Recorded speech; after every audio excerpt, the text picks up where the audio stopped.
लोधेश्वर महादेव मंदिर का हो या अन्य प्रमुख स्थलों को जोड़ने के लिए, मार्गों के निर्माण के लिए पैसा दिया जा चुका है। कार्य युद्ध स्तर पर प्रारंभ होने जा रहा है। कुछ कार्य प्रारंभ हो चुके हैं, कुछ कार्य आगे बढ़ेंगे, ये रुकेंगे नहीं। ये रुकने वाली सरकार नहीं है, डिगने वाली सरकार नहीं है।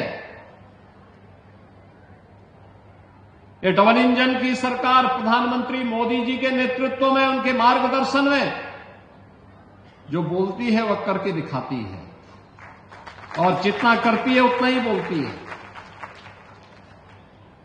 हम लोगों ने कहा था ना कि रामलला हम आएंगे, मंदिर वहीं बन गया ना, मंदिर अयोध्या में। कोई संदेह है?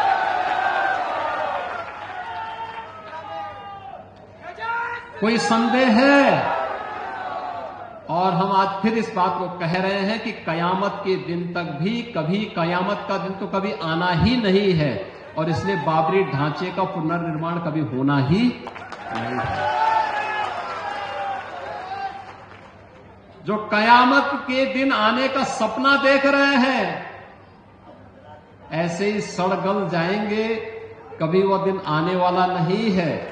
और उनके सपनों को ऐसे ही हम अपनी विरासत को सम्मान देते हुए, भारत की गौरवशाली परंपरा को, सनातन धर्म की इस परंपरा को, जैसे प्रधानमंत्री जी ने 25 नवंबर को अयोध्या धाम में आकर के सनातन के प्रतीक श्री राम मंदिर में भव्य केसरिया ध्वज का आरोहण किया था, ये केसरिया ध्वज हमेशा ही भारत के इस गौरव को, सनातन के इस गौरव को आगे बढ़ाने का कार्य इसी मजबूती के साथ करेगा। बहनों और भाइयों, आप याद करिए ना, अयोध्या में 500 वर्षों के बाद एक गौरवशाली क्षण हमारे सामने आया। इन 500 वर्षों में अनेक राजा महाराजा आए, अनेक सरकारें आई होंगी। 1947 में भारत आजाद हुआ, 1952 में पहली चुनाव के बाद सरकारें बनी। लगातार हर चुनाव के बाद सरकारें बनती थी, फिर चुनाव होते थे, सरकारें बनती थी। अयोध्या में भगवान राम का, उनकी जन्मभूमि पर भव्य मंदिर के निर्माण का कार्य हो, आखिर ये उनके मन में क्यों नहीं आया? आज तो हर व्यक्ति कहता है कि साहब राम हमारे भी हैं। हमने कहा सभी के हैं, राम तो सबके हैं, भेद इसमें है ही नहीं। लेकिन कुछ लोग हैं जो अवसरवादी रवैया अपना करके जब संकट आता है तब राम याद आते हैं, और बाकी राम को विस्मृत कर देते हैं, राम को भूल जाते हैं। इसलिए भगवान राम भी अब उनको भूल चुके हैं। अब उनकी नैया कभी पार नहीं होनी है, उनको कभी आगे नहीं बढ़ना है। इन रामद्रोहियों के लिए अब कोई जगह नहीं जो राम भक्तों पर गोली चला रहे थे, राम काज में बाधक थे। इन लोगों के लिए अब कोई जगह नहीं। और जो लोग अभी सपना देख रहे हैं बाबरी ढांचे का, तो उनको हम भी ये बता देना चाहते हैं कि कयामत का दिन कभी नहीं आने वाला है और कभी नहीं आएगा।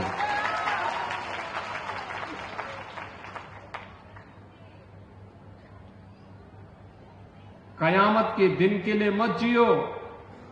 हिंदुस्तान में कायदे से रहना सीखो, कायदे से रहना सीखो। यहां का कानून मानो,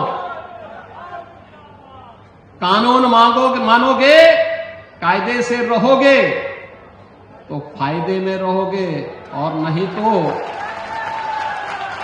आगे का रास्ता तो फिर कहां के लिए जाता है, वह फिर कानून कोई तोड़ेगा तो वह रास्ता सीधे जहन्नुम की तरफ ही लेके जाता है, कहीं और की तरफ नहीं लेके जाता है। कानून तोड़ करके कोई जन्नत जाने का सपना देख रहा है तो सपना उसका कभी पूरा नहीं होने वाला है। एक सकारात्मक सोच के साथ भारत के विकास के लिए हर भारतीय का दायित्व होना चाहिए। हम सब भारतीय मिलकर के एक भारत श्रेष्ठ भारत के निर्माण के लिए कार्य करें। एक भारत श्रेष्ठ भारत हर भारतीय के लिए अभीष्ट होना चाहिए।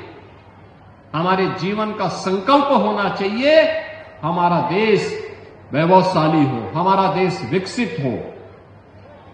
हर संत की साधना अपने देश के लिए होती है, अपने धर्म के लिए होती है, और धर्म भी देश के लिए समर्पित होता है। दोनों एक दूसरे के पूरक बनकर के कार्य करते हैं, अलग नहीं हो सकते। एक शरीर है तो दूसरी उसकी आत्मा है, दोनों को अलग करके नहीं रखा जा सकता है, अलग नहीं किया जा सकता है। और अगर आप अलग करने का प्रयास करेंगे तो ऐसे ही होता है, जैसे शरीर से आत्मा निकल जाती है तो शरीर जैसे निस्तेज हो जाता है, ऐसे ही राष्ट्र के जीवन में भी ऐसे ही होता है। भारत और सनातन दोनों एक दूसरे के पूरक हैं, दोनों को अलग करके नहीं रखा जा सकता है। और इसीलिए तो वर्तमान में आप देख रहे होंगे दुनिया भर से प्रहार हो रहे हैं सनातन धर्म पर, भारत और भारतीयता पर। अंदर और बाहर से होने वाले इन प्रहारों से हमें सजग होना होगा, सचेत रहना होगा, क्योंकि जिन लोगों को भारत की प्रगति अच्छी नहीं लग रही है, जिनको भारत का विकास अच्छा नहीं लग रहा है, जिनको विकसित भारत की संकल्पना पसती नहीं है, वे लोग साजिश में लगे हुए हैं। कुछ लोग साजिश कर रहे हैं, कुछ लोग साजिश का शिकार हो रहे हैं, और कुछ लोग उस साजिश के लिए बिक करके कार्य कर रहे हैं। हमें इन तीनों प्रकार की दुष्प्रवृत्तियों को रोकने के लिए अपने आप को तैयार करना होगा। यह देश कभी कमजोर नहीं था, याद रखना है, देश कभी कमजोर नहीं था। हमारे पास सब कुछ था। आज भी आप देखेंगे दुनिया के अंदर सबसे अच्छी भूमि, सबसे उर्वरा भूमि, आप याद करिए ना, 2017 के पहले भी तो उत्तर प्रदेश था। क्या हालत थी?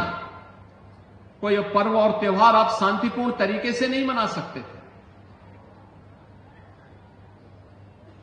कोई सुरक्षित नहीं था, न बेटी सुरक्षित, न व्यापारी सुरक्षित, न अन्नदाता किसान सुरक्षित, न नौजवान सुरक्षित, न घर सुरक्षित, न खेत सुरक्षित, न मंदिर सुरक्षित, न विद्यालय सुरक्षित।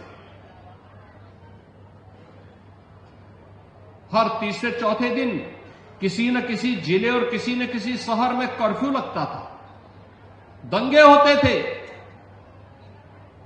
राह चलते हुए व्यक्ति को लूट लिया जाता था, परिवार के लोग घरों में सशंकित होकर के बैठते थे।